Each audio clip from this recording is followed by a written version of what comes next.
Okay,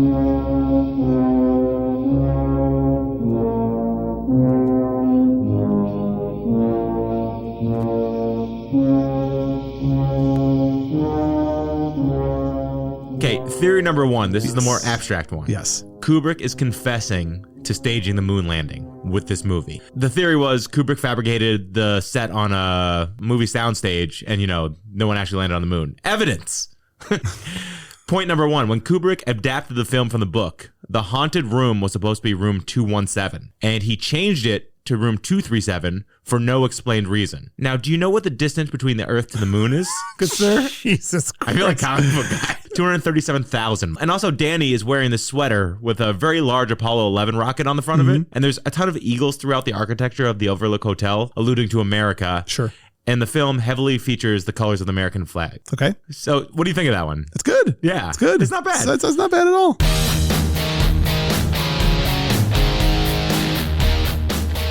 Welcome to Buzzn the Tower, a podcast dedicated to the movies of the 1980s. Prepare to be stuffed in our DeLorean and taken on a trip through the best decade of film ever. Hey, Mo, we better back up. We don't have enough road to get up to 88. Roads? Where we're going, we don't need roads. So if you love Caddyshack, The Goonies, Aliens, Weird Science, Spies Like Us, The Great Outdoors, Empire Strikes Back, The Great Muppet Caper, Pretty in Pink, Predator, Rocky IV, Roadhouse, Say Anything, Real Genius, Short Circuit, Some Kind of Wonderful, Beverly Hills Cop, Akira, Tango and Cash, The Breakfast Club, and They Live, just to name a few, then sit back, relax, and get ready to be entertained. Because we came here to chew bubblegum and podcast about 80s movies, and we're all out of bubblegum.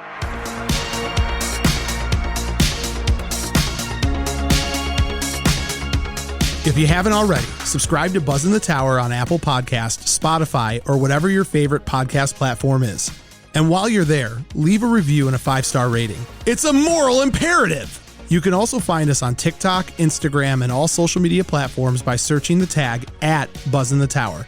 That's BUZZN the Tower. Also, check out our website, buzzinthetower.com, and grab some officially licensed gear.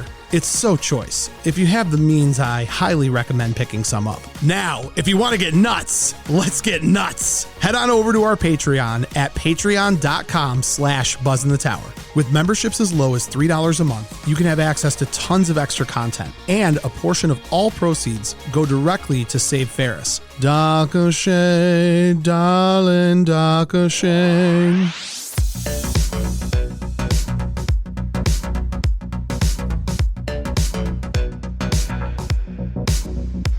Buzzn the Tower is brought to you by Sonic Loans. You can find them at sonicloans.com. Max, remember Willy Wonka and the Chocolate Factory? That's 70s. I know. It? Do you remember it? The Gene Wilder one. Yeah, of course. The Johnny Depp one's weird. You got it. There is a fan theory that Charlie, after being given the golden ticket and taking over the Wonka empire and realizing that the way to solve the world's problems is to be a good human being and give candy to everyone who needs it, and of course take care of the Oompa Loompas, left the candy industry to start up Sonic Loans. Did you know this fan theory? I did not. Yeah, it's true.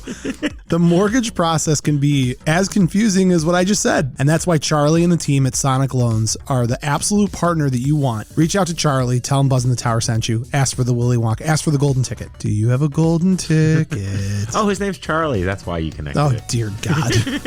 NMLS number 1955855. Not available in all states. Not a commitment to lend. Additional requirements apply. Visit sonicloans.com or call 313-488-4888 for more information.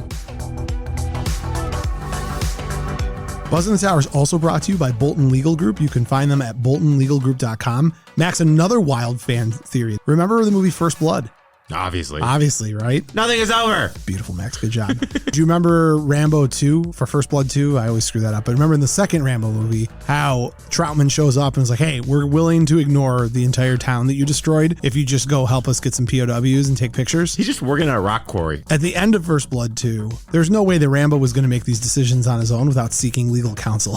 So Rambo went to a lawyer? Yeah, he went to Bolton Legal Group. And Ian and his team made sure that John was protected. Wow. Aggressive, efficient. Bolton Legal Group is the group that you need to go to. First Blood Part 6. There you this go. time it's civil. No, but that's fantastic. For a consultation, call 248-595-0001. Tell them Buzzn the Tower sent you. And remember, God didn't make Bolton Legal Group. Ian Bolton did.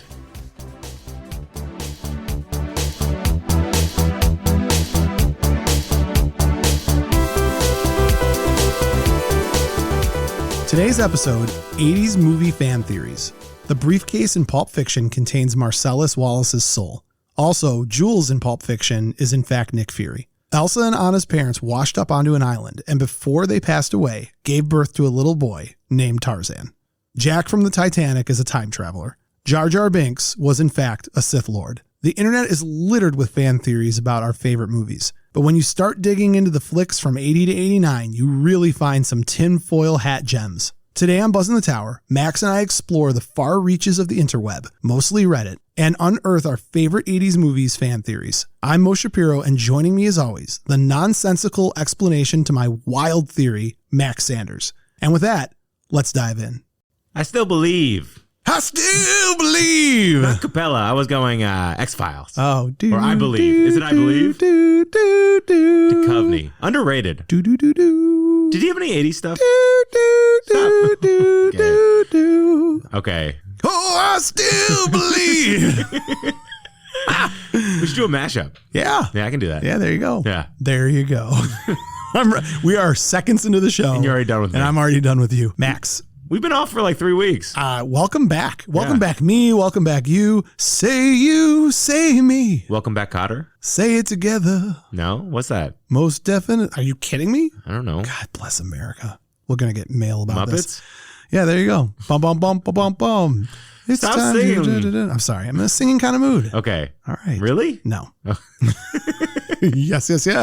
All right, Max, Wow. we're here. We're ready. Today we're talking about our favorite 80s fan theories. We got a couple housekeeping items and then we'll roll right into it. I'm going to start out the gate with this. Follow us on social media at Buzzn the Tower. If you have not subscribed to the podcast on Apple Podcast or Spotify or You're whatever. mean and you suck. There you go. You said it. Took the words out of my mouth. There's a fan theory that in another life, you're me and I'm you. That's not true. It is. We're very opposite. Very opposite. So we're saying like polarity kind of thing? Or polarity? No, polarity. Like hilarity. Yin and yang kind of stuff? I think, did we get hate mail about how much I made fun of your speech impediments and little bit. and development issues Yeah, last yeah. week? I think some people were like, little Teenage Mutant Ninja Turtles was too much. I thought it was funny. I thought it was funny too. It rhymed. Anything that rhymes is funny. You do like a good rhyme on my dime. You're not paying for anything. It just rhymes, that's all. I do. Yeah, okay. That disproves that theory. Yeah, there you go. There's another fan theory blown out the window. We're rusty. So follow us, subscribe, leave a review. And I have to tell you, we had our first Patreon meetup and it was a blast. We had a handful of our Patreons from all over the globe. We had Luis, who was coming in from the UK. Yeah, at like 2 a.m. 2 a.m. her time. We hung out, we talked. Max made it weird. It was great. Remember, patreon.com/Buzzn the Tower. It is the best way to support the show. We don't have any new Patreons to add this week, so we're not going to buzz the tower, but we will remind you that it's there. We are ready for you to join and reap the benefits of behind the scenes content, meetups with us on Zoom, input on upcoming shows. And again, to those who joined us on our first Zoom, thank you so much. It was an absolute blast. It was so cute. Another thing I want to say right away is there is a podcast called The Confused Breakfast. We've had them on the show. We've been on their show. They have an incredible podcast. And if you like what we're doing, you will love what they're doing. Their TikTok is also A+ material. It shames me a little. It does. You like if I could like fire you and just join with them, we could be the next Joe Rogan. But you are an anchor that is just tied to my ankle. And here it is. There All right, get it out before the Woo! series. No, they crush it. They're a fun group of dudes. And I have to tell you, the inspiration for this entire episode, quite frankly, was them. They have a TikTok that is top notch and they put a bunch of 80s fan theories, not just 80s. They do 90s movies. Yep. They do all types of movies, but they do these really cool cut ups of fan theories. And you and I watched one in particular, which we're going to talk about. Oh no, the Dan Aykroyd I was saying. Oh, that was a really good one too. Yeah. From Tommy Boy is the same guy from You're blowing it. Ghostbusters? You're blowing it. Great Outdoors. Great Outdoors. Great Outdoors. There it is. Thank you. Yeah. There it is. Dan Aykroyd's character from The Great Outdoors, after blowing all the money that he's loaned by Chet, he kind of slime balls his way into being the guy in Tommy Boy who's Callahan Breaks. No, not Callahan Breaks. He's not Callahan. No, he's not Tommy Callahan. I don't know what his name is. Whatever. Are you ready, Tommy He's not to Boy? worry about it.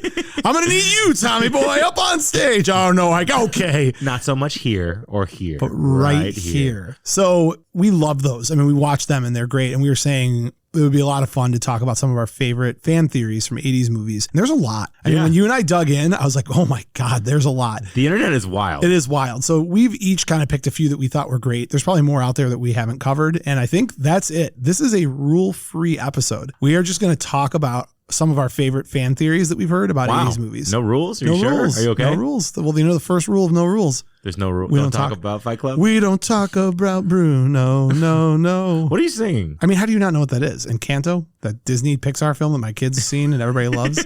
And all they do is sing, we don't talk about Bruno. Is that the one where like the Italian, like, Masse Bruno? No, that's a different one. Oh, okay. No. Multiple Brunos. There's a lot of Brunos. Isn't there a weird Sacha Baron Cohen movie called Bruno? Yes. Unrelated to anything Disney, but yes, you are correct. So look, we've got our lists. Your Kiss is on my list. Your little Hall & Oates for you? Yeah, do you know you can still call the Hall & Oates number and they'll play songs for you? I know. Yeah. Give that number. What is that number? Is it the Jenny number? 567-309? 8675-309? That's more numbers. How do you not know the number? This is like the coolest thing you ever made me aware of. It's 719. Yeah, there you go. 266-2837. Call that number. Call that number right now. 719-26 Oates. Oh, is it 26 Oates? Yeah. Nice. Yeah. Because your kiss is on my list. I like Make My Dreams Come True. You make my dreams come true. I think Mr. Deeds.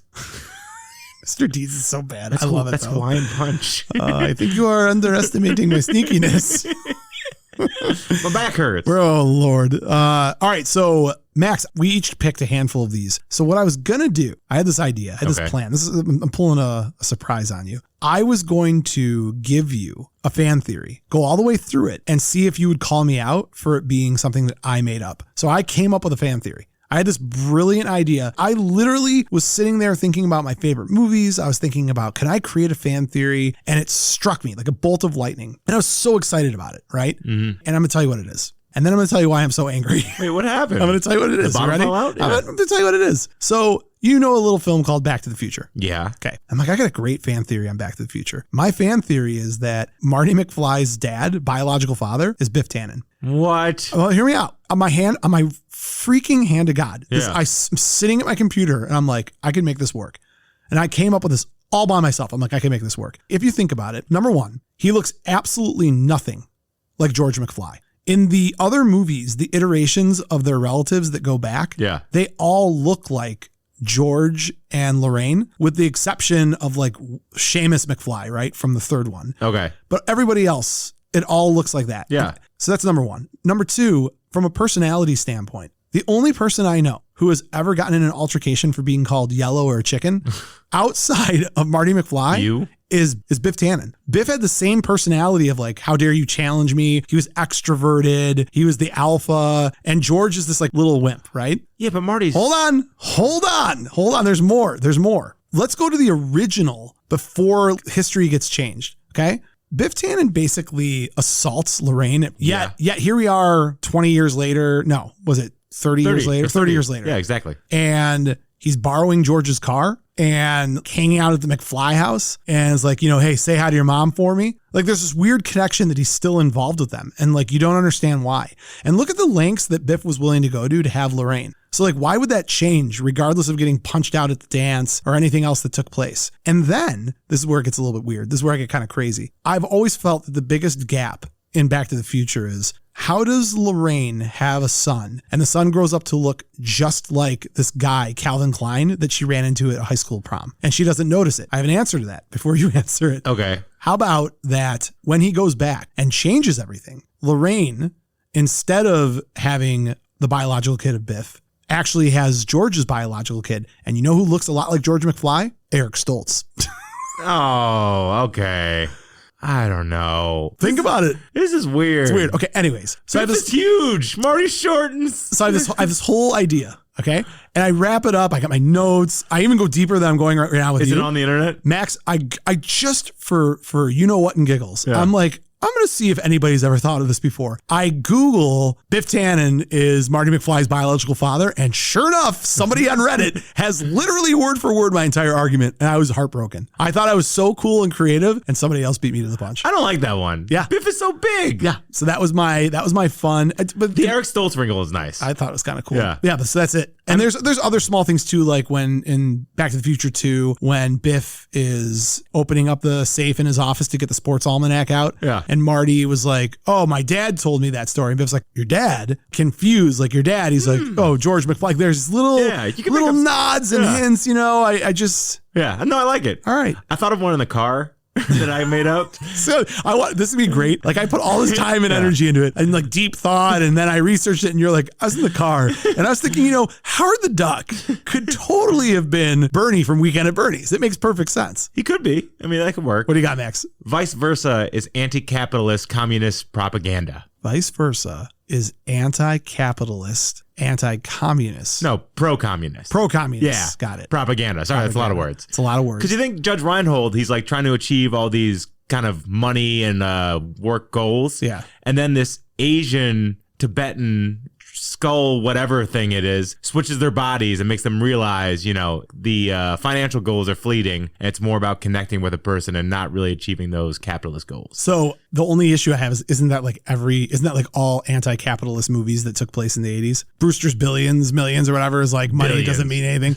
Also, the greatest communism, capitalism fan theory that I've ever heard in my entire life is about the Smurfs. Do you know about the Smurfs? No. This is brilliant, okay? Smurf Village is a bunch of individuals who are not weighed as being less or more than anyone, and their identity is tied to what they do. So you have Chef Smurf, you have Handy Smurf, like that's communism, right? Like the collective, they all have their job. Nobody makes more, nobody makes less. And Papa Smurf, all he has is a red hat. They're fundamentally, he's not greater or less than anyone else. He just kind of organizes things, okay? Gargamel is trying to steal the individuality of all of the Smurfs. Oh my God. And turn them into gold. I don't like that. He's capitalism. That's okay. You like that? It's weird. It's super weird. We're way off the rails. Yeah. The bottom line is my theory was already taken. Yours is lukewarm, and we just talked about the Smurfs. Are we ready to jump into actual fan theories that we found? Yeah. I would love it if you would go first, since I already talked about my made-up one. Okay, so I went for no rules, but do you want me to kind of like try to challenge them, or what do you want to see out of me on this? All right, I'll try to challenge them. Well, I mean, pick out the threads, and if you like it, give me a thumbs up and a pat on the back, and you will get neither of those things. Field of Dreams kind of thing. Neither of those things from me, but please continue. Dad, love me. So I went The Shining because The Shining. The Shining, there's a billion. There are. Stanley Kubrick was a weird bird. So I think just one thing to add into this is that some of these fan theories, it later is actually proved are legit. And Stanley Kubrick, one of the things is all these people have these fan theories, and then you find out, no, he really was doing these things. Like these are actual things. So I know we're saying fan theories, but just because we call it a fan theory doesn't mean that it's not actually real. It just means that it's more or less a theory that's outside of the scope of the film. Yeah. He was one of those directors like Spike Lee, who's like, there's a red light in the left corner of the film, and that represents, the devil. And you're like, what? That's like a 2-second light. And he's like, he cared about everything. Right. Very detail oriented. Yeah, he had like a 200 IQ and like would obsess over things. And sometimes I'm like, bro, it's a movie. Like, calm down. You telling Stanley Kubrick, bro, that you guys are tight like that? I don't know. He seems like a bro, dude. So The Shining is kind of the quintessential of all these. There's even a documentary called Room 237. Have you seen it? I've not. So it's all about the fan theories and like kind of things you can pick up from in the movie. Mm-hmm. So there's literally 10 or 12 of them, and I think 5 or 6 are actually justified by him. So I picked one that isn't justified by him and one that's kind of like the main one that actually has the most meat on the bone. Okay, I'm excited. Yeah. So should I talk about The Shining first for a second? Sure. Yeah. For the handful of people that have never seen it. I didn't see it till like a month ago or 2 months ago. It's scary. I'm surprised you didn't see it, if nothing else, just because of the relevance of it in Ready Player One. Oh, yeah. I kind of thought after, I know you didn't like Ready Player One, the movie, but I thought you would have watched it after just to get a sense of what they were talking about. I got it from The Simpsons, remember? Give me the bat, Marge. Give me the bat. Give me the bat. That's funny. The blood usually gets off on the second floor. That's a great episode. That's a very good episode. No TV and no something. Make Homer something or something. Go crazy. Don't mind if I do. So The Simpsons. So The Shining, 1980, based on Stephen King's novel, a family heads to an isolated hotel for the winter where a sinister presence influences the father into violence, where his psychic son sees horrific forebodings from both past and future. Mm-hmm. Yes. It isn't. Yes. And Jack Nicholson, this is probably his best role. This is the Joker. One Flew Over the Cuckoo's Nest. Never seen it. It's good. Yeah. It's really, really good. But yes, I agree. This is definitely one of his best roles. Yeah. So He's just going bananas. His family's trying to like survive basically the whole time. And Shelley Duvall's fantastic. And Danny Lloyd as Danny Tollin. Well, she's no Olive from Popeye, but she does a nice job. I know, that's why I brought it up. It was really good. I really liked it. Because I am what I am, what I am, what I am. I could just listen. Robin Williams is just muttering the entire movie. He's great. I love it. He's great. His forearms freak me out. There's a really, really funny Family Guy skit where Popeye is at the doctor's office. And he's like, and he's like, well, Mr. Popeye, I'm surprised you have a stroke and these tumors on your arms. Okay, theory number one. This is the more abstract one. Yes. Kubrick is confessing to staging the moon landing with this movie. Yes. Have you heard this? I have. Okay. It's a huge theory after Space Odyssey 2001, which if you watch now, it still looks like a movie that came out yesterday. For sure. Which is weird. It doesn't make sense. Like, how could no one else do that? Yeah. But it's just Kubrick, I guess. Yeah. But the theory was Kubrick fabricated the set on a movie soundstage and, no one actually landed on the moon. Evidence. Point number one, when Kubrick adapted the film from the book, the haunted room was supposed to be room 217, and he changed it to room 237 for no explained reason. Now, do you know what the distance between the Earth to the moon is? Good sir? Jesus Christ. I feel like comic book guy. I do not. Is it 237 miles? A little farther. Okay. 237,000 miles. Yeah, that's what I said. So it's not like Ohio. Yeah. So that's weird and coincidental. And also Danny is wearing this sweater with a very large Apollo 11 rocket on the front of it. And it's very apparent. It's kind of like maybe he's put it in front of everybody. And there's a ton of eagles throughout the architecture of the Overlook Hotel, alluding to America. Sure. And the film heavily features the colors of the American flag. Okay. Yeah. So red, white, and blue? Yeah. There you go. America. America. So what do you think of that one? It's good. Yeah. It's good. It's not bad. It's not bad at all. So now the unfun one that has a huge amount of evidence. Okay. The Shining is about the genocide of Native Americans. That's not good. It's not great. Not good. But this has the most evidence. All right, go for it. So Stuart Ullman, the manager of the hotel, who was dressed in red, white, and blue, he explains that the Overlook was built on an Indian burial ground. So that's our starting point. Right. It's like, haunted. What's going on? Right. So there's tons of Native American art around the hotel, including this enormous sand painting on the wall of the Colorado Lounge. So there we go. We're getting like kind of pieces of it. Jack uses the phrase white man's burden, which refers to a poem by Rudyard Kipling, which justifies colonization by white imperialists. It's incredible. You can't speak basic English, but like you actually seem to pronounce that guy's name correctly. It's just amazing to me. Confidence, baby. I guess. And even on the poster, the extra wide T in for The Shining is the Mayan symbol. Just so we're clear, in the title The Shining, there's only one T, so I was aware what you were talking about, but go ahead. So the T, the way it's shaped, is the Mayan symbol LK, which means breathe or life. Right. Interestingly enough, it's also the same way that Mr. T's T is. Really? Did you know that? Is it actually? Absolutely not. Okay.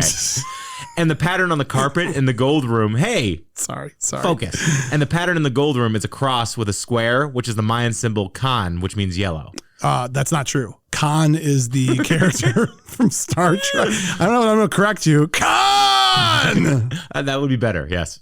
And this is the most insane part. In 1777, in Point Pleasant, West Virginia, a tribal chief named Hokolasuqua, I don't know if I have that, aka Chief Cornstalk, was killed without any real reason. His last words were, "May the curse of the Great Spirit rest upon this land. May it be blighted by nature. May it even be blighted by its hopes. May the strength of its people be paralyzed by the stain of our blood." It's creepy, right? Right. People tie the elevator blood and the freezing death to that quote. Oh, got it. Okay. Also, the Overlook Hotel was completed in 1909, the same year that the monument for that 1777 occurrence happened. It was struck by lightning. Do you know what feel I'm getting from you right now? What? When in Ghostbusters they take out the blueprints and they're like, Dana Barrett's hotel was built. Yeah. So then don't skip over that. Don't talk about Zool for a second. Yeah. Hail Zool. Wait, no, hail Zod. Kneel before Zod. What are we doing? Where am I? Come on. Smell Max. bacon. Jesus Christ. I'm having a stroke. Okay. And finally, then on July 4th, 1921, the monument was struck by lightning again. It's Gozer the Gozerian, by the way. But go ahead. I'm sorry. Does that date matter to you at all? Yeah, it does. What is it? It's when Gozar picked one of the three forms. The final old photograph that Jack's like trapped in at the end of the film, July 4th, 1921. All right. Yeah. It's got rhythm. Makes sense. You turned into me halfway through that, like looking around. Because I'm sitting here trying to remember it wasn't Zool, it was Gozar, and then I kind of went on my own Gozar, the Gozerian path. So I did it. Choose one of the travelers.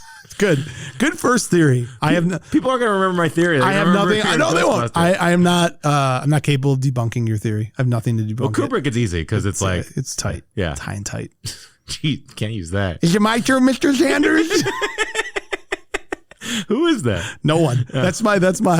I feel like a little boy, and you're like my dad telling me what's going on, and you got all smart. So I like Mr. Sanders. Can I go now? Is it my turn? Make that a personality. That is a personality. Let's call that Baby Mo. Baby Mo. I didn't sound like a little dork when I was a baby.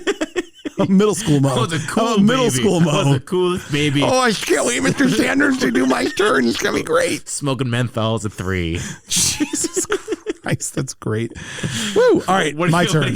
All right, Max, I'm going to start off with a fan theory about one of my favorite movies. So when I picked my favorite fan theories, it was a blend of fan theories I really liked, but probably I leaned heavier towards movies I really like. Sure, you want to be excited about it. I'm excited about everything all the time. No, you're not. You're miserable. Super. I am a miserable person. What a terrible thing to say. Well, no, your kids brighten you up, and like when you're in talking, you like that.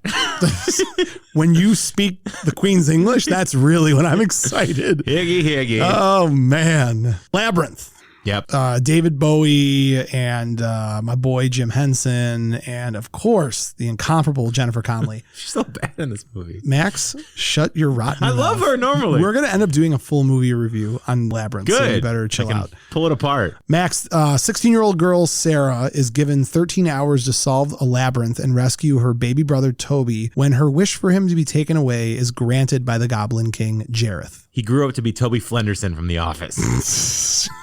Max, do you know how many times literally we talk daily almost? Yep. And then when we come in here, we're spending like hours together. Do you know how many times I say, I wish the goblins would take you away right now? Do you know how many times it goes on in my head? Max, why aren't you crying?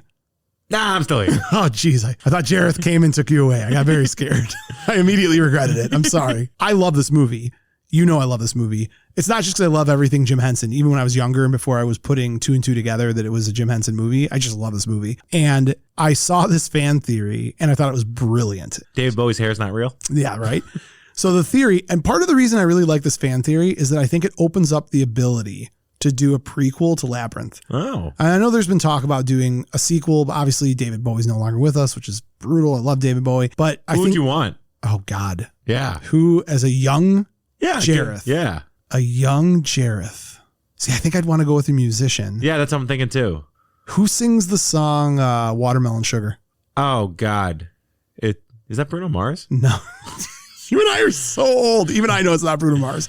Hold on. Let me look it up. Boop, boop, boop, boop, boop, boop, boop, boop. Harry Styles. That could work. I think he could do a young Jareth. Yeah. And it would be great. I'd like that. He's talented. I'm not going to lie to you. My kids are obsessed with Watermelon Sugar and they make me play it all the time. And I just don't tell them what it really stands for because that would not be okay. I don't know what it stands for. I thought it was good. Nope, you're good. Moving along. Nothing to see here. Like a mojito, like around the But yeah, that's exactly what it is. So part of the reason I love this fan theory is it opens up the opportunity for a prequel, in my mind, to Labyrinth. So the fan theory stands that a sorcerer named Jareth fell in love with a dark-haired girl named Sarah, but Sarah's parents wouldn't allow her to marry him because they wanted her to take care of her spoiled baby brother.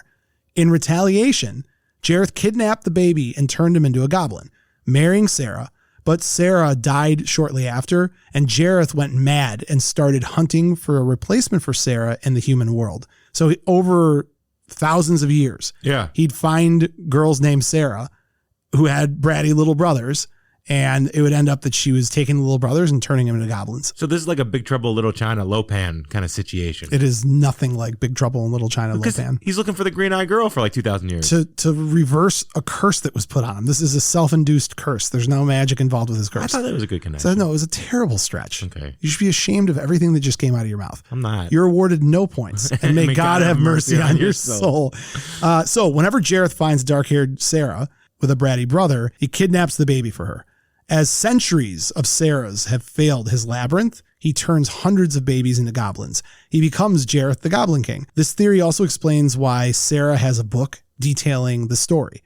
Like nobody ever talks about that she has this entire book that already says it. Also, when Jareth says she should have given up by now, why would he? What's that in reference to? Exactly. Yeah. And then when Hoggle says, oh, it's you, they'd never met. This is the first time they met.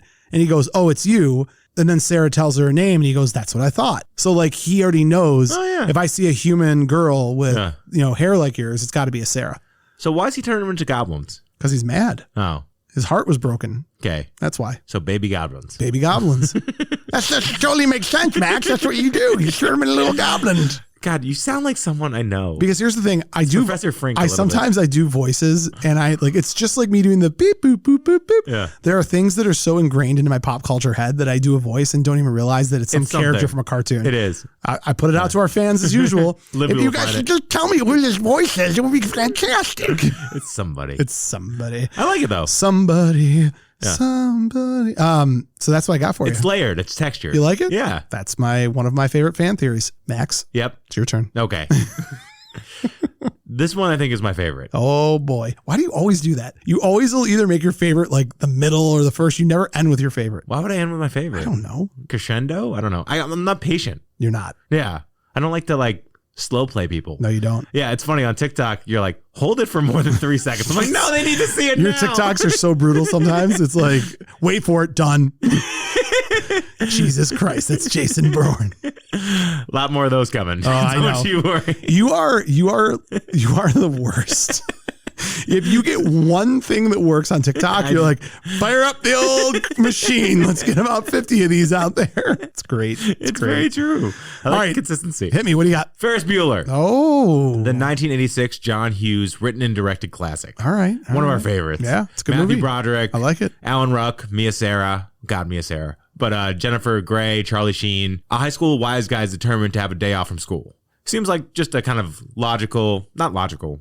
Just seems totally logical. What high school? It's not logical to a high schooler. Yeah, I guess so. It's just a carefree day. Yeah. But what if Ferris Bueller didn't exist? What? Yeah. Are we talking Fight Club? Fight Club. We're talking Fight Club. Yeah. So he's just a figment of Cameron's imagination. So basis of this, Cameron wakes up completely depressed. Right. By himself in the house. When Cameron was in Egypt's land. I mean, dude, when Ferris... Wait for it.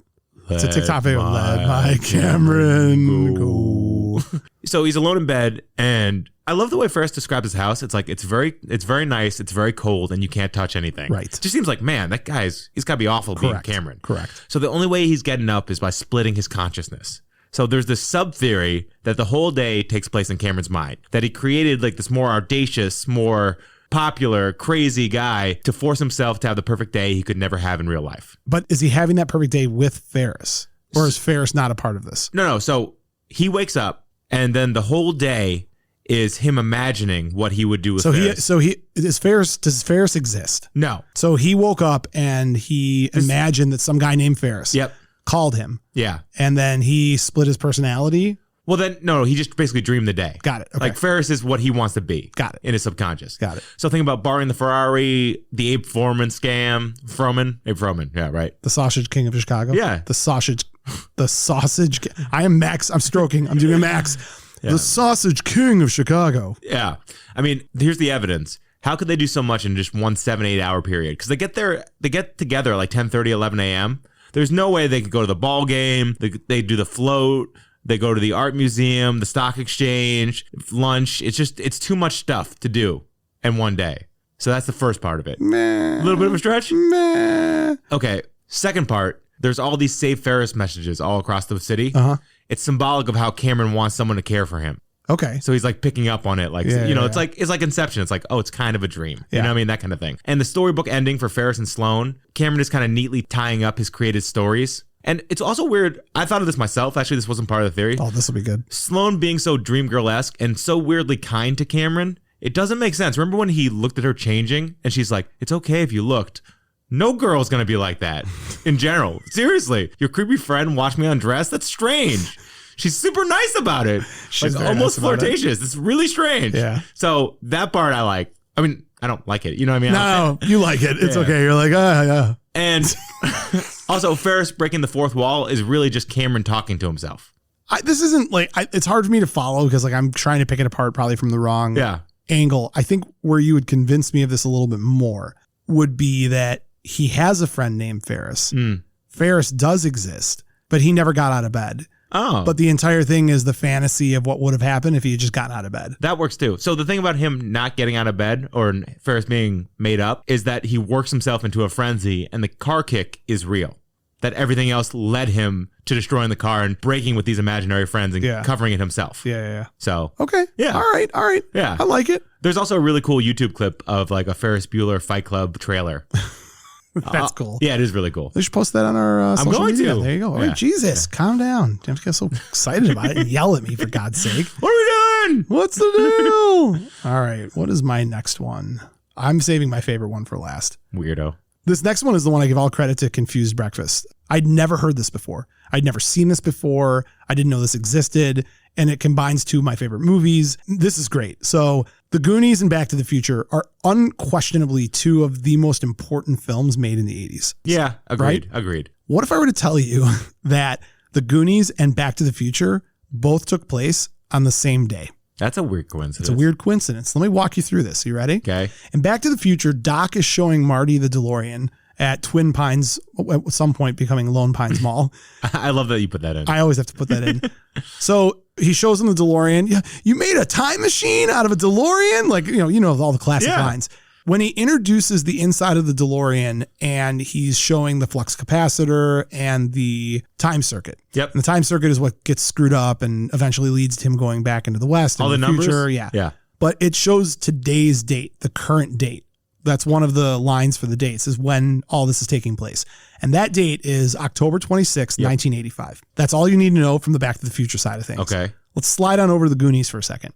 The first clue as to when the date is. So the opening scene of the Goonies, the Fratellis escape from a small jail, right? Yep. They drive through town. You're introduced to all the characters, everyone from Steph to Chunk putting his milkshake in his pizza. You do love that scene. So they're driving through town. Couple guns are shot at them. They hop onto the sand and they join a 4x4 or four-wheel off-roading race. Then you get to the Goonies. Chunk rushes over to Mikey's house. Yeah. And he's like, let me in right now. I got to tell you what happened. Bullet holes, gunshots, tells him the whole story. Yeah, that's airtight. Right? Yeah. In addition to that, Chunk is at, I think, an arcade with his pizza and his and a milkshake. And that seems to me like something you do on the weekends. I don't think he was skipping school per se. No, you have me so far. Okay.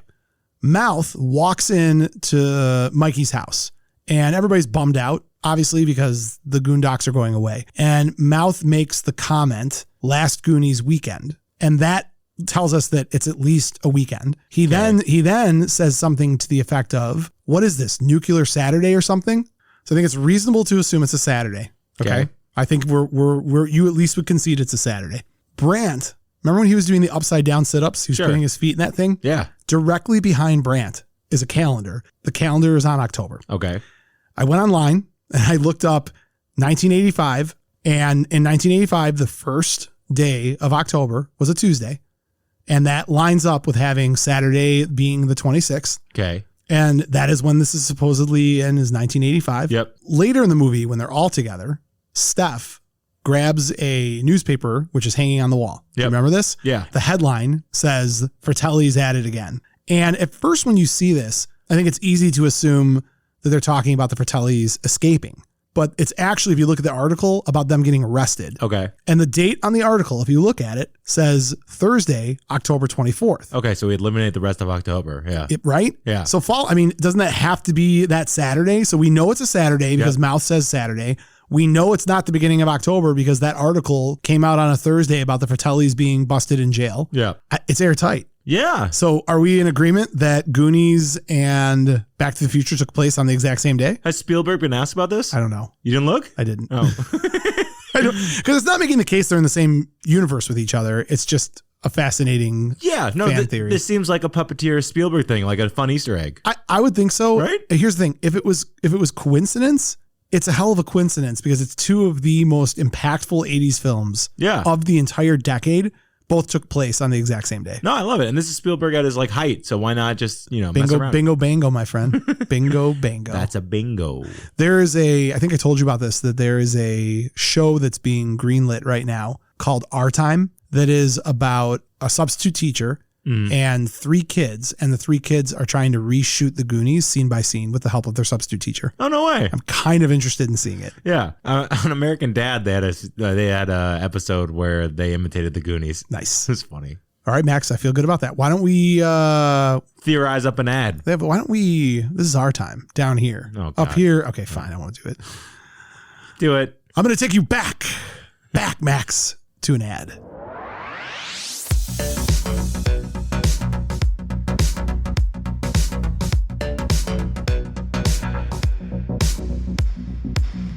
Buzzn the Tower is also brought to you by Dobie Real Estate, the premier real estate group of Southeast Michigan. Dobie is the place to go if you are buying or selling a home. Max, another amazing fan theory. I bet you thought I was out of them. I got one more. Jesus Christ. Lethal Weapon 2. Remember the house on stilts? Or Mel just destroys it with his pickup truck. No, he ties his pickup truck to it and rips it down. So here's the part of the story that you never saw. When that house crumbled to the ground and then was seized by the DEA for diplomatic immunity, the house went back up on sale. They had to rebuild it, of course. And you know who they got to sell the murder-ridden, drug trafficking embezzlement house? The guy from Double Impact? Dobie Real Estate Group. They went in there, they sold the house, and that's how good they are. If they could sell Riggs's destructive mess, they could do it with anyone. Yep. Visit their website, wearedobie.com. If you reach out to them, tell them Buzzn the Tower sent you. $400 million in sales in 2021, 1,000 homes sold. They are the best at what they do, and it shows. You find them all over the place. They have A+ rated agents. I highly recommend if you're thinking of buying or selling in this insane market that we're dealing with right now, reach out to Dobie. They will take care of you. And we're back. Yep. So to the future. So I have one small one before my big one. Sure. Do you want me to do that one first? Do the small one. This one's insane. I couldn't believe it. I actually have got a couple small ones too. I might throw in when I'm done with my big one. Your head's going to explode. Wait, do you want to do this? Let's do our last big ones and then we'll throw in like little. Okay, yeah, you're right. You want to do that? Yeah. That makes more sense, right? I like my dessert before my dinner. I know. Okay. But this one was fun. I didn't know this one existed. Beetlejuice. Yes. Beetlejuice. Yes. Beetlejuice. Where is he? God. Where is he? Oh my God. Is this the the Michael Keaton character you would want to hang out most with? 100%. I don't know. His Batman's pretty cool. His Batman is cool to watch from afar, but hang out with? Yeah. It's either this or Gung Ho. No, it's Bill Blazkowski from Night Shift. That's actually a really good one too. I don't know though. Beetlejuice is great. It is pretty good. So 1988, the spirits of a deceased couple are harassed by an unbearable family that has moved into their home, and they hire Beetlejuice to drive them out. You know, I just realized I didn't do a synopsis of Back to the Future or The Goonies. I think people know. I hope that people know those two, but continue. Kids go looking for something. Yeah, Goonies. A bunch of kids find One-Eyed Willie's treasure and save the day. And a mom has a hots for her son. Back to the Future, Oedipal complex. All right, go ahead. Alec Baldwin, Gina Davis, Michael Keaton, Catherine O'Hara, Winona Ryder, Tim Burton movie. It's it's one of the most Tim Burton movies ever. This is probably his best. Wow. The most defining of him. Maybe Nightmare Before Christmas. It's hard. We should think about that sometime. Yeah. I also love Big Fish. Big Fish is good. Makes me cry. But the theory is Beetlejuice isn't dead. Isn't that weird to think about? Beetlejuice is not dead? So everyone thinks he's dead. So the first piece of evidence is his actual death in the movie. If you remember, he gets eaten by the sandworm. Sandworm, yep, at his wedding. Yep, and he ends up in the waiting room with the shrunken head dude. Correct. You know, switching the numbers. Yes. Whoa, whoa, whoa. I love when his head gets small. It's exactly the same poof getting there as the dead football team in the plane crash. Right. Remember, they're like, how do we get here? Which, by the way, Tim Capello tried out for that role and could have been in that movie. Yeah. But continue. It's the dude from summer school. I know. Yeah. Or you can get there by how Adam and Barbara got there, by reading the handbook for the recently deceased. And putting the chalk on the wall. Drawing the door and knocking three times. Yeah. All right. Yeah. But Beetlejuice wouldn't do that. That just doesn't seem like, why would he do that to get to the... Sure. So it's logical to think he died to get there. Okay. And if you think about it, Adam and Barbara... they go through a tremendous amount of like physical pain stuff. Like, remember, he gets his head decapitated as a joke. She puts her hand over the flames and nothing happens. Right. So in that theory, if he was eaten by the sandworm, he should be able to survive that if he's dead. So yeah, except. Do you think the sandworm has some mysticism to it? Right, because isn't like the sandworm like isn't that the purgatory pain place of hell? I don't know. I don't know either. Yeah, it sounds good. All right. And also, Beetlejuice is seen repeatedly eating. No other dead person in the film eats. He eats a beetle and he eats a fly. Zagnut. Yeah. So it's logical to think he needs food intake to live. Okay. All right. And it's hypothesized that Beetlejuice is a living person among the dead for too long. And the only way he can re-enter the realm of the living is to marry a living human. That's why he's so intent on marrying Winona Ryder. Yeah. And Lydia Dietz. Yeah. And people are like, well, Beetlejuice has magic. You know, he can do all these weird things. But remember, at the end, Lydia is floating with the football team. She's not dead, but she's like read the book and understands magic. Well, no, that isn't because she read the book and understands magic. That was because, remember, she came home and she's like, come on, do it. It was because the Maitlands, well, I can't think of their names. Victor Maitland from Beverly Hills Cop. It's because they did it. So they possessed her the same way that they possessed the family at the Banana Boat song. Fine. That's the one piece I could refute easily. Yeah, that's fine. Because remember, that was her. Don't you remember Barbara was like, Adam, you promised. And he's like, well, she did get a C in science. and Barbara was like, well, you never did better than. And he was like, fine. He tipped his glasses down and he did the magic to possess her. To do the dance. Okay. Yeah. Okay. Theory unraveled. All right. Still fun, though. It's good. Very good. Max, my last one is crazy. Oh man. All right, here we go. This is I perked up because this is a wild one. RoboCop is the story of Jesus Christ. Where did you find this? It's a Christian allegory. Really? Yeah. How? Hold on. I'm getting there. His spikes are like a cross. Oh, just wait. Is that part of it? No, just wait. Don't say anything. First of all, RoboCop. Dead or alive, you will be saved. 1987 can be argued as one of the best sci-fi movies of the decade. Definitely. Most original. Directed by our friend of the show, Paul Verhoeven.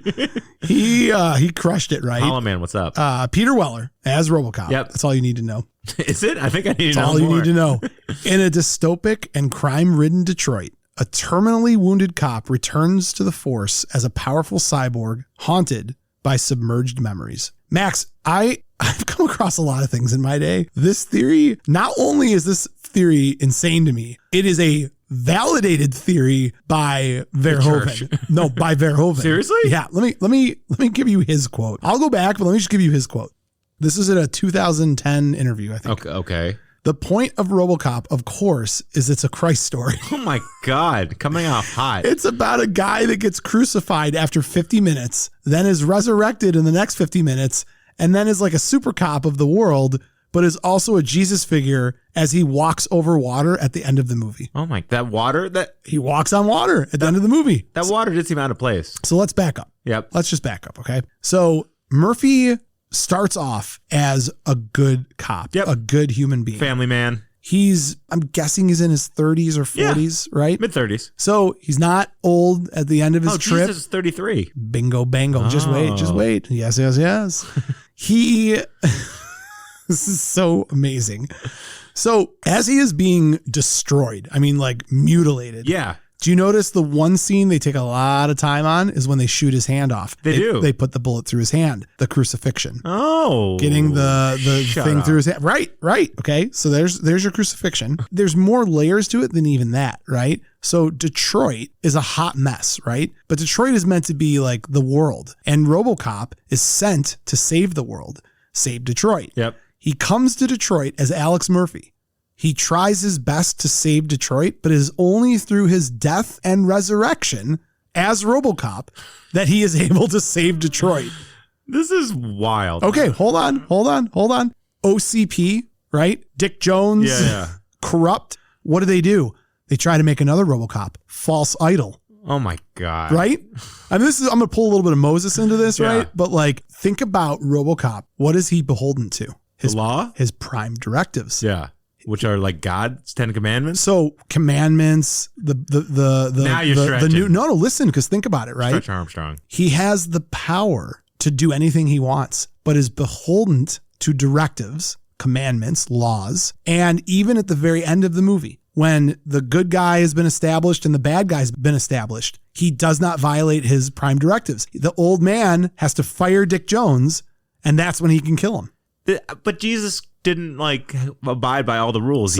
So yes, he did. I don't know. What rules please lecture me on Jesus. I'm curious to think what rule did Jesus violate? Well, I watched The Last Temptation of Christ. No, that's not that's not? fan fiction. Okay. That's not what happened? No, it's not what happened. Oh. I watched on Family Guy. It seemed like it was a little off. Also, when pressed about this, okay, when someone was asking Verhoeven about the violence and Jesus wasn't going around taking a wooden peg in his hand and jamming it into Bodeker's eye socket, he's like, yeah, it's American Jesus, which I loved even more. That's the solution to the biggest gap in this is the gratuitous violence of RoboCop being Jesus. It's no, but it's American Jesus. Okay. Yeah. I mean, if he confirmed it too. I mean, that's what he was going for. You have to kind of ignore RoboCop 2 and 3 in order to make this work. Actually, that's not even true. I take that back. Because like really, RoboCop 2 fits in line with this totally, Oh my right? God. It does.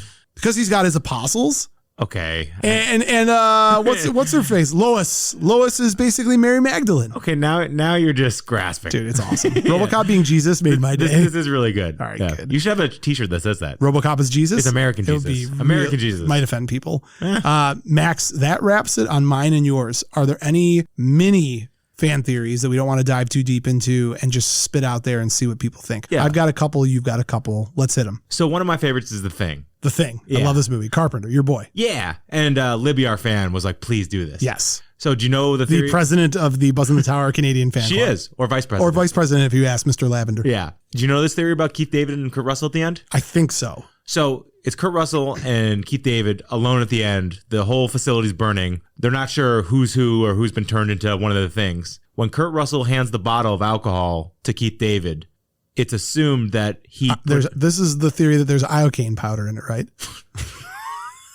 Sorry, I'm sorry. Princess Bride, you're breaking my mind. There you go. That it wasn't booze, it was gasoline. So he was testing him to see if he was an alien because he didn't flinch. Got it. So he's like, oh, we're just screwed. And I think it's been disproven by Carpenter. Okay. Unfortunately. But That's it's good. All right. But it's cool. It's Cute. It's It's yeah. cute. What else you got? This one's going to blow your mind. Oh, this is my boy. favorite combination of things I've ever heard of. Why didn't you make this one of your big ones? There's not enough to like unravel. Not it. enough meat on the bone. Gotcha. Dutch from Predator being the inspiration for the T-800 in the future. Dutch from Predator Yeah. being the inspiration for the T-800. Okay. Because, I've gone through fan theories. Dutch is never heard from again in canon, except he was treated for light radiation poisoning and then he disappears. Sure. Okay. In the Alien versus Predator arcade game, which is, I think, a 90s game, and it was like the first crossover between the two, actually. Mm-hmm. So, which led to a lot more, of these AVP ones. We meet a cyborg in the game by the name of Dutch Schaefer, who is described as a cyborg created to fight aliens. So, he probably is like the genesis of the inspiration of Sure. creating like metal and humans, and he's like the perfect specimen because he could actually take on the Predator. So you think Cyberdyne started as a company that was just trying to kill aliens? Yeah, and in this game it's called Hybridine or something like that. So like they ripped It's called it. Sliberdyne. I think that's cool. That's great. Because otherwise, why would you have this weird Austrian Jack dude be your robot? Yeah. Yeah. Unless you had other intentions for that robot. That's neither here nor there. All right, good. I like it. Yeah. You got another one? I do. Oh, what do you got? Who Framed Roger Rabbit? Yes. So Judge Doom Please. is actually a cartoon possum that they show throughout the movie. Remember me, Eddie? So in the background, when Judge Doom is pointing his gun, Yes. if you see the mirror image of that over the possum in the back of a cartoon part, Yes. he has the exact same red eyes and is using the exact same gun pointed in the exact same way. Okay. Yeah. I Look it have up. to look it up. Yeah. All right, I've got a couple for you. How about that E.T. is in fact a Jedi? Hold on. So Phone Solo. E.T. has made an appearance in 2 other movies outside of E.T. Do you know what those are? One of them you know. Phantom Menace. Yes. Yeah. So in the Phantom Menace, he is in one of the the Republic is all meeting and there's constituents from all the different alien nations, and there's an E.T. alien nation. There is. He's in the Neverending Story. He is? Yes, he is. So is Mickey Mouse. When they're all having the meeting, Yeah. there's constituents. There's freaking E.T.? I believe there's an E.T. Okay, cool. But more importantly, he's a Jedi. If you look at all of the skill sets that E.T. has, they're all Jedi skill sets, like levitation, mind control, healing. So I liked that. That made sense to me. Yeah, moving stuff. That's levitation. I thought it was the same thing. All right, I got that for you. And I have my only other one. Hold on. This one is really morbid, but I like it. At the end of Ghostbusters, when they are forced to cross the stream to take care of Gozar the Gozerian, you remember I butchered that earlier on, they actually instantaneously died. Crossing the streams would be really bad. So what you see at the end of that is just kind of their made up fantasy of what's going on. Like, it is kind of it's this very happy ending. There's music playing, like everything's perfect. Yeah. Dana's okay. Even Slimer's happy to see them. Slimer's happy. But what really makes this morbid is that Ghostbusters 2 then becomes a movie about their purgatory and hell. Oh. Yeah, so Vigo the Carpathian. So think about the beginning of Ghostbusters 2 is hell. They're all separated from each other. Yeah. There's no group. There's no gang. You do wonder, like, what happened to them? Like, they should have been famous and cool forever. Yeah. Okay. Yeah. I like it. Only a Carpathian. You love saying I do love saying that. Biggie. You've been a naughty monkey. All right, those are my short ones, Dad, at the end. Good. Yeah. All right. Max, are you ready? It's time for the Buzzn in the Tower fan spotlight.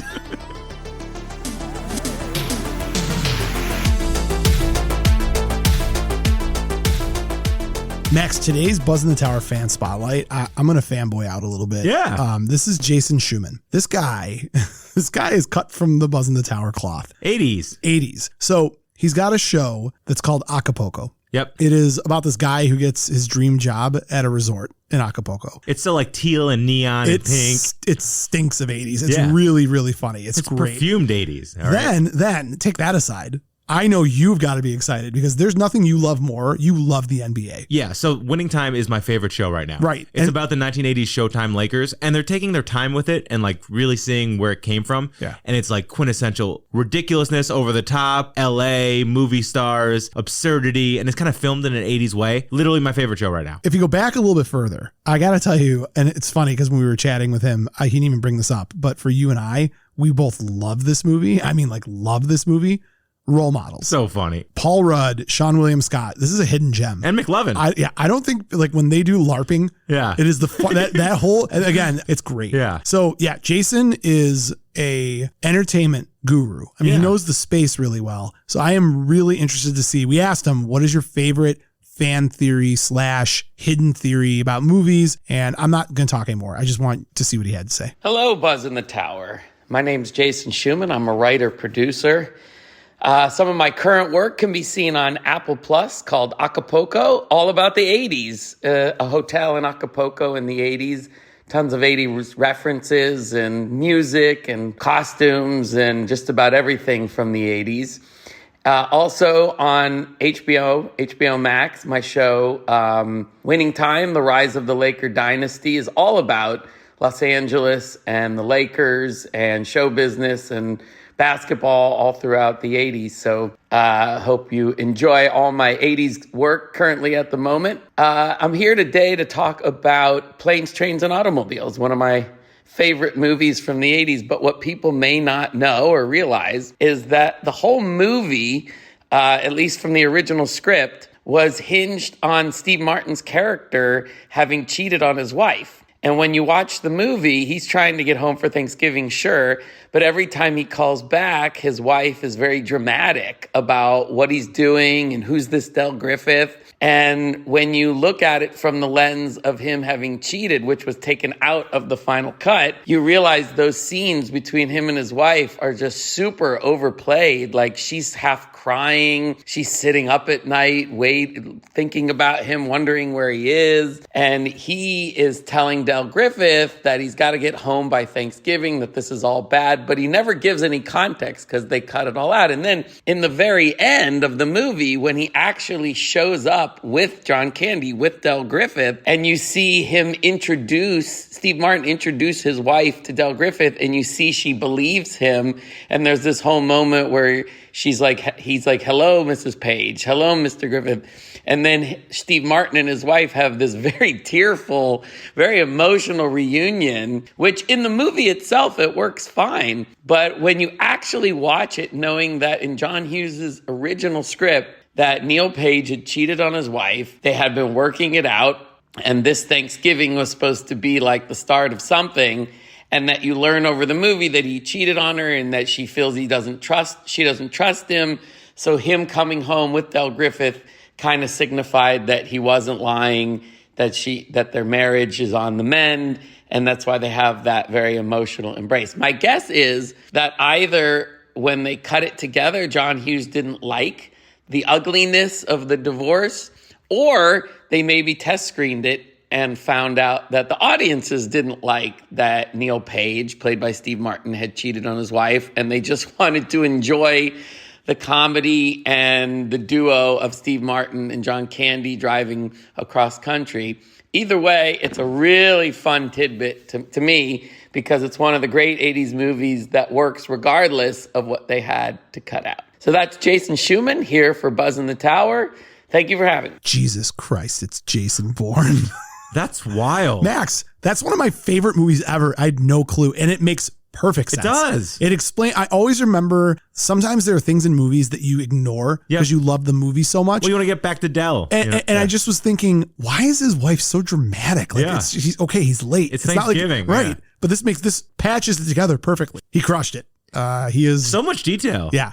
I mean, but this is why when you executive produce some of the best stuff out there, I got to watch. I've not watched The Winning Time. It's so good. I've watched Acapulco. John C. Reilly. Oh, yeah. Yeah. I know who's in it. I've seen, they did a great job. The ads and everything. Adrian Brody, too. But I will definitely go back and also watch Role Models because I love that movie so much.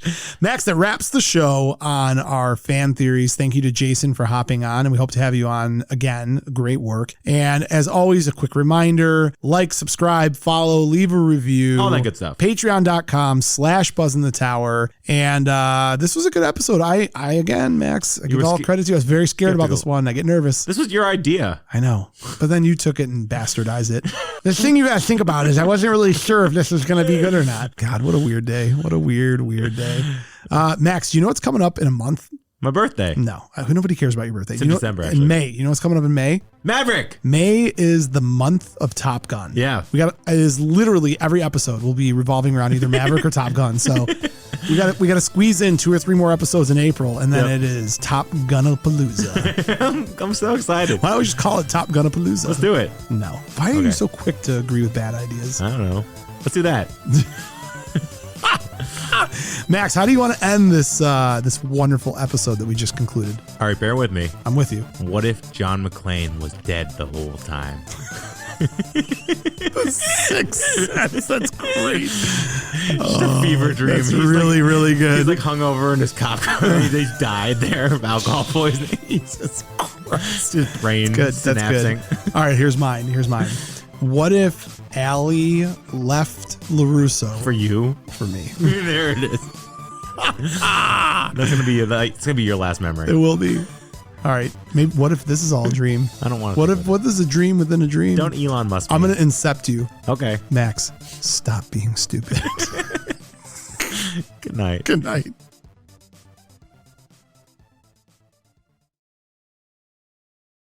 You're still here? It's over. Go home. Go.